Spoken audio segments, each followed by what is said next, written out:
ശ്രീ ശ്രീജിത്ത് പണിക്കർ, ശ്രീ ജോസുകുട്ടിയും ശ്രീ ഹസ്കറും ഉയർത്തിയ ഒരു പോയിന്റ് ഉണ്ട്. അതായത് സകല അന്താരാഷ്ട്ര നിയമങ്ങളും ലംഘിച്ചുകൊണ്ടാണ് ഇസ്രയേലും പിന്നാലെ US-ഉം ഇറാനെ ആക്രമിച്ചതെന്ന്. അത് ആ രീതിയിൽ കാണാൻ കഴിയുമ്പോൾ ഇസ്രയേൽ എന്തുകൊണ്ട് ആക്രമിച്ചു? ടൈമിംഗ് എന്താണ്? അമേരിക്ക ഈ അവസരം മുതലെടുത്തതാണോ? ശ്രീജിത്ത് പണിക്കർ. അല്ല, അതിനെ ഒരു ഏകപക്ഷീയമായിട്ടുള്ള ഒരു ലെൻസിൽ കൂടി കാണുന്നത് ശരിയല്ല എന്നുള്ളതാണ് എൻ്റെ അഭിപ്രായം. ഇവിടെ ശ്രീ ഹസ്കർ സംസാരിച്ചു തുടങ്ങിയത് തന്നെ ഈ നതാൻസിലും ഫർദോയിലും ഒക്കെയുള്ള ആണവ കേന്ദ്രങ്ങൾ തകർത്തു എന്ന് കേട്ടപ്പോൾ അദ്ദേഹത്തിന് ആശങ്ക തോന്നിയതാണ്. എനിക്ക് തിരിച്ചാണ്. എനിക്ക് അത് കേട്ടപ്പോഴാണ് ആശ്വാസം തോന്നിയത്. അതവിടെ ഉണ്ടായിരുന്നു എന്നറിയുമ്പോഴാണ് ആശങ്ക ഉണ്ടായിരുന്നത്. കാരണം ഇതൊന്നും തന്നെ അന്താരാഷ്ട്ര ആണവോർജ ഏജൻസിയുടെ സ്റ്റിപ്പുലേഷൻസിന് വിധേയമായിട്ടായിരുന്നില്ല നടത്തിയിരുന്നത്. ഇറാൻ തന്നെ ന്യൂക്ലിയർ നോൺ പ്രൊലിഫറേഷൻ ട്രീറ്റി ഒപ്പിട്ടിരിക്കുന്ന ഒരു രാജ്യമാണ്. അപ്പോൾ ആണവായുധങ്ങളുടെ ഉൽപാദനം എന്ന് പറയുന്നതിനെ ക്രമേണ കുറച്ചുകൊണ്ടുവന്ന് അങ്ങനെ നിരായുധീകരണത്തിലേക്ക് പോവുക എന്നുള്ള ഒരു ഉദ്ദേശ ലക്ഷ്യത്തോടു കൂടി പ്രവർത്തിക്കേണ്ടുന്ന പ്രഖ്യാപിതമായ ലക്ഷ്യമുള്ള ഒരു രാജ്യമാണ് ഇറാൻ. പക്ഷേ ഈ ട്രീറ്റിയിലെല്ലാം തന്നെ അംഗമായിരിക്കെ തന്നെ അവർ വളരെ രഹസ്യമായിട്ട് ആണവോർജ ശേഷി അവർ വർദ്ധിപ്പിക്കുകയാണ് ചെയ്തത്. അതൊരിക്കലും സിവിലിയൻ ആവശ്യത്തിന് വേണ്ടിയിട്ട് എനർജി കൺസംഷന് വേണ്ടിയിട്ട് എനർജി പ്രൊഡക്ഷന് വേണ്ടിയിട്ട് ഉണ്ടാക്കിയിരിക്കുന്ന കാര്യമായിരുന്നില്ല, മറിച്ച് അവരുടെ സൈനിക ശേഷി വർദ്ധിപ്പിക്കുന്നതിന് വേണ്ടിയിട്ടായിരുന്നു. അപ്പൊ സ്വാഭാവികമായിട്ടും ആൾക്കാർക്ക് ഉണ്ടാകാവുന്ന ഒരു ചോദ്യം, ഇന്ത്യക്കിതില്ലേ, ഇസ്രായേലിന് തന്നെ കപ്പാസിറ്റി ഇല്ലേ, അമേരിക്കയ്ക്കില്ലേ, പാകിസ്ഥാനില്ലേ എന്നൊക്കെ ചോദിക്കും. നമ്മൾ മനസ്സിലാക്കേണ്ടുന്ന ഏറ്റവും പ്രധാനപ്പെട്ട കാര്യം, ഇതിൽ പല രാജ്യങ്ങളും പ്രത്യേകിച്ച് ഇസ്രായേലിനെ പോലെ ഇന്ത്യയെ പോലെയുള്ള രാജ്യങ്ങളൊന്നും തന്നെ NPT സിഗ്നറ്ററീസ് ആയിട്ടുള്ള രാജ്യമല്ല. ഇപ്പൊ ഇന്ത്യയെ സംബന്ധിച്ചിടത്തോളം വളരെ റെസ്പോൺസിബിൾ ആയിട്ടുള്ള ഒരു ന്യൂക്ലിയർ പോളിസി ഉള്ള രാജ്യമാണ്. അത് കോൺഗ്രസ് ഭരിക്കുമ്പോഴാണെങ്കിലും BJP ഭരിക്കുമ്പോഴാണെങ്കിലും അതേപോലെ തന്നെയാണ്. അപ്പൊ അതിന്റെ ഭാഗമായിട്ട് നമ്മൾ ചെയ്യുന്നത് എന്താണ്? നമ്മുടെ സിവിലിയൻ ആവശ്യത്തിന് വേണ്ടിയിട്ടുള്ള റിയാക്ടറുകളെ മുഴുവനും നമ്മൾ ഇത്തരത്തിലുള്ള പരിശോധനയ്ക്ക് വേണ്ടി തുറന്നു കൊടുക്കും. മറിച്ച് നമ്മുടെ ഡിഫൻസ് കേപ്പബിലിറ്റി വർദ്ധിപ്പിക്കുന്നതിന് വേണ്ടി, രാജ്യത്തിന്റെ ആഭ്യന്തര സുരക്ഷിതത്വം വർദ്ധിപ്പിക്കുന്നതിന് വേണ്ടിയിട്ടുള്ള ന്യൂക്ലിയർ വാർ ഹെഡ്സിന്റെ പ്രൊഡക്ഷൻ ആണെങ്കിലും അതിന്റെ ടെസ്റ്റിംഗ് ആണെങ്കിലും വളരെ കൺട്രോൾഡ് ആയിട്ടുള്ള മാനറിൽ മാത്രം രഹസ്യമായിട്ട് തന്നെ നമ്മൾ നടത്തുകയും ചെയ്യുന്നുണ്ട്.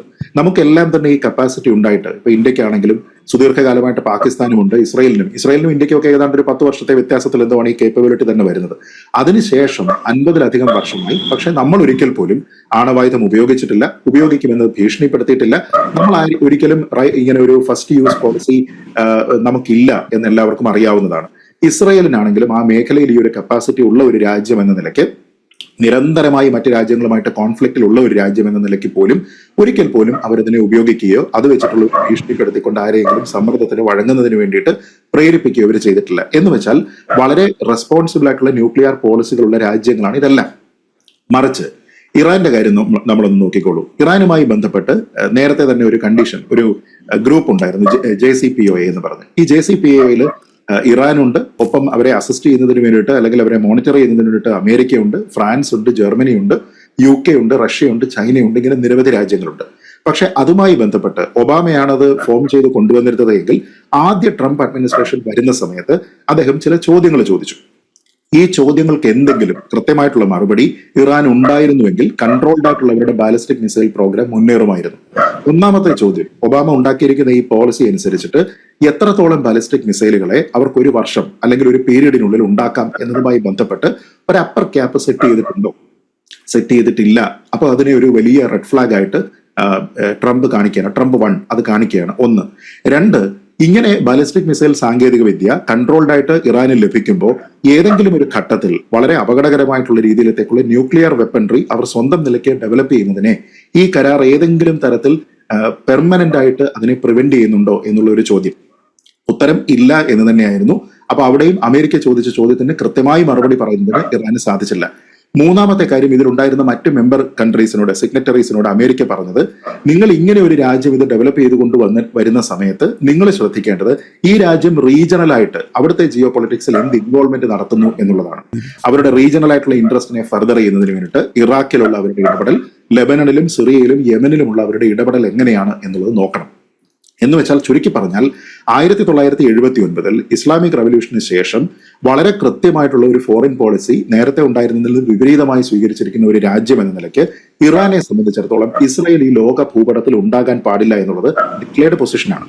ഇസ്രായേൽ എന്ന് പറയുന്ന ഒരു രാജ്യത്തിനെ അംഗീകരിക്കാനായിട്ട് ഒരു ഒഫീഷ്യൽ സ്റ്റേറ്റ് ആയിട്ടോ സോവറിൻ സ്റ്റേറ്റ് ആയിട്ടോ അംഗീകരിക്കാൻ അവർ തയ്യാറല്ല. ഇസ്രായേൽ ഇല്ലാതെയാകണം എന്ന് ആഗ്രഹിക്കുന്ന ഒരു രാജ്യം. ഡെത്ത് ടു അമേരിക്ക എന്ന മുദ്രാവാക്യം പരസ്യമായി വിളിക്കാനായിട്ട് യാതൊരു വിധത്തിലുള്ള ഒരു പ്രശ്നവുമില്ലാത്ത രാജ്യം.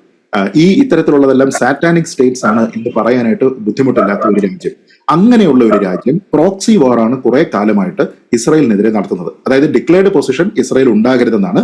അതുകൊണ്ടാണ് ഈ HHH, ഹമാസ്, ഹൂത്തി, ഹിസ്ബുള്ള എന്നിവർക്ക് അവർ അഡ്വൈസറി കൊടുക്കുന്നുണ്ട്, പണം കൊടുക്കുന്നുണ്ട്, ആയുധങ്ങൾ കൊടുക്കുന്നുണ്ട്, ട്രെയിനിങ് കൊടുക്കുന്നുണ്ട്.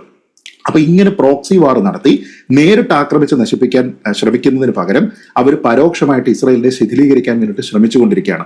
ഞാൻ ചോദിക്കുന്നത്, ഡിക്ലെയർഡ് ഇന്റർനാഷണൽ പൊസിഷൻ ഈ രാജ്യം ഉണ്ടാകരുത് എന്നാണ്. നിങ്ങൾ ചെയ്യുന്നത് ഡിസ്ക്രീറ്റ് ആയിട്ട് ഇതിനുവേണ്ടി പ്രവർത്തിക്കുന്ന മറ്റുള്ള മിലിഷ്യയെ സജ്ജീകരിച്ചിട്ട് പ്രോക്സി വാറുകൾ നടത്തുന്നു. അങ്ങനെയുള്ള നിങ്ങൾ ഇത്തരത്തിലുള്ള ഒരു വെപ്പൺട്രി ഡെവലപ്പ് ചെയ്താൽ അത് ഇന്ത്യ ഉപയോഗിക്കുന്നത് പോലെയോ ഇസ്രായേൽ ഉപയോഗിക്കുന്നത് പോലെയോ റെസ്പോൺസിബിൾ ആയിട്ട് ഉപയോഗിക്കും എന്ന് ലോകത്തിനെ ബോധ്യപ്പെടുത്താൻ ഇറാന് കഴിഞ്ഞിട്ടുണ്ടോ? ആ ചോദ്യത്തിന്റെ ഉത്തരം ഇല്ല എന്നാണ്. കാരണം 2018 ഈ കരാറിൽ നിന്ന് അമേരിക്ക പിൻവാങ്ങുന്ന സമയത്തിന് ശേഷം 7 വർഷങ്ങൾ, ഈ 7 വർഷങ്ങളിൽ അന്താരാഷ്ട്ര ആണവോർജ്ജ ഏജൻസി നിരവധി തവണ ആവർത്തിച്ച് ആവശ്യപ്പെട്ടിട്ടും ഒരു തവണ പോലും അവരുടെ ഈ മാൻഡേറ്ററി ആയിട്ടുള്ള ഇൻസ്പെക്ഷന് വേണ്ടിയിട്ട് അവരുടെ ഫെസിലിറ്റികളെ തുറന്നു കൊടുക്കാൻ ഇവർ തയ്യാറായിട്ടില്ല. സിവിലിയൻ ഇൻഫ്രാസ്ട്രക്ചർ എവിടെയാണ്, മിലിറ്ററി ഇൻഫ്രാസ്ട്രക്ചർ എവിടെയാണ് എന്ന് സെഗ്രിഗേറ്റ് ചെയ്യുന്നതിന് വേണ്ടിയിട്ട് അവർ തയ്യാറായിട്ടില്ല. എന്നിട്ടും ഈ 7-8 വർഷങ്ങളിലായിട്ട് അന്താരാഷ്ട്ര ആണവോർജ്ജ ഏജൻസി ഇവർക്ക് നോൺ കംപ്ലൈൻസ് കൊടുത്തിരുന്നില്ല. നെഗോഷിയേറ്റ് ചെയ്യാം, നമുക്ക് ചർച്ച ചെയ്യാം, ഞങ്ങളെ പരിശോധിക്കാൻ അനുവദിക്കൂ എന്ന് പറയുന്നതല്ലാതെ ഇതിന്റെ ഏറ്റവും പീക്കിലെത്തിയിരുന്ന 2021-23 കാലഘട്ടങ്ങളിലെ 2 വർഷങ്ങളിൽ ഇവർ ആവശ്യപ്പെട്ടിരുന്നത് എന്താണ്? നിങ്ങൾക്ക് ഇനിയും ആണവോർജ്ജം അല്ലെങ്കിൽ യുറേനിയം എൻറിച്ച്മെന്റ് നിങ്ങൾ നടത്തുന്ന അൺഡിക്ലെയർഡ് സൈറ്റ്സ് ഉണ്ടെങ്കിൽ അത് ഡിക്ലെയർ ചെയ്യാനുള്ള അവസരം ഇതാണ്. നിങ്ങൾ എവിടെയെങ്കിലും ഇൻസ്പെക്ഷന് വേണ്ടി ഞങ്ങളെ അനുവദിക്കുന്നില്ല എങ്കിൽ, ഞങ്ങളുടെ ആക്സസ് ബ്ലോക്ക് ചെയ്യുന്നുണ്ട് എങ്കിൽ അത് ഡിക്ലെയർ ചെയ്യാനുള്ള അവസരം ഇതാണ്. എൻറിച്ച് യുറേനിയത്തിന്റെ പ്യൂരിറ്റി കപ്പാസിറ്റി നിങ്ങൾ ഏത് ലെവൽ അറ്റൈൻ ചെയ്തിട്ടുണ്ട് എന്നുള്ളതിനെ പറ്റി പറയാനുള്ള അവസരം ഇതാണ് എന്ന് പറഞ്ഞ് നിരവധി സുവർണാവസരങ്ങൾ ഇറാന്റെ മുന്നിലേക്ക് വെച്ച് നീക്കിയിട്ടും ഒരു ഘട്ടത്തിൽ പോലും അതിനെ സ്വീകരിക്കാൻ തയ്യാറാകാതെ കേവലം മാസങ്ങൾക്ക് മുൻപ് കേവലം 2% എൻറിച്ച്മെന്റ് മാത്രം പ്യൂരിറ്റി യുറേനിയം അവർക്ക് ഉണ്ടായിരുന്നിടത്ത് ഇപ്പൊ യുറേനിയം 235 60 കഴിഞ്ഞ് 80 മുകളിലേക്ക് എത്തി എന്നുള്ളതാണ് വാർത്തകൾ. ഇപ്പോ അമേരിക്ക ഇതിൽ ഇൻവോൾവ് ചെയ്യുമെന്നും ആ മേഖലയിൽ ഇങ്ങനെ അനാവശ്യമായിട്ട് ഇതിനെ ഉണ്ടാക്കിക്കൊണ്ടിരിക്കുന്നത് ഒരു റീജിയണൽ ഉണ്ടാക്കും എന്നും എക്സിസ്റ്റൻഷ്യൽ ത്രെട്ട് അത് ഇസ്രായേലിന് ഉണ്ടാക്കുമെന്നും പറഞ്ഞിരിക്കുന്നത് വെറുതെയാണോ? ഞാൻ നേരത്തെ പറഞ്ഞതുപോലെ പരോക്ഷമായിട്ട് പ്രോക്സി വാർ നടത്തുന്ന ഒരാളിന് പ്രത്യക്ഷമായിട്ട് ശ്രീജിത്ത് പണിക്കർ തിരികെ എത്താൻ